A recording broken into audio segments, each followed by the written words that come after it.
ஸ்ரீராம ஜெயம்.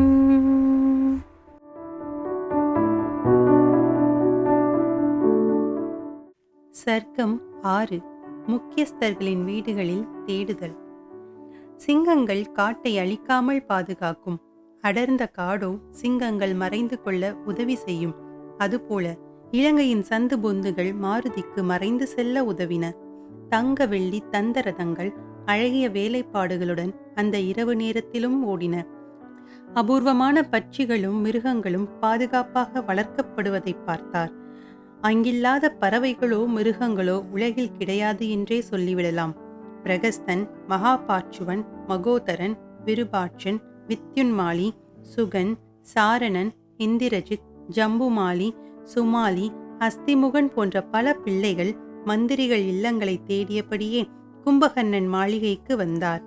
மாமிசமலை போல் உறங்கிக் கொண்டிருந்த கும்பகர்ணன் அருகே தெரியாமல் போய்விட்டார்.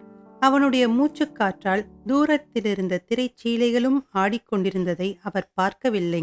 வினாடியில் அவர் கும்பகர்ணன் மூக்குக்குள் இழுக்கப்பட்டார். இப்படி புத்தி கெட்டு மாட்டிக்கொண்டோமே என்று வேதனைப்பட்டார். அடுத்த நிமிடம் வெளிவிடும் மூச்சில் வெளியே வீசப்பட்டார். செத்தோம் பிழைத்தோம் என்று அங்கிருந்து ஓடினார். கும்பகர்ணன் விழிக்கும் நாள் நெருங்கிவிட்டதாக ஏவலர் பேசியதை செவிமடுத்தார். தூங்கிய மாதங்களின் கொண்ட பசி நீங்க அண்டா அண்டாவாய் உணவு வகைகளும் குடங்களில் மது, பால், தயிர் போன்ற பானங்களும் வைத்துக்கொண்டு காத்திருக்கும் அரக்கர்களை பார்த்து வியந்தார்.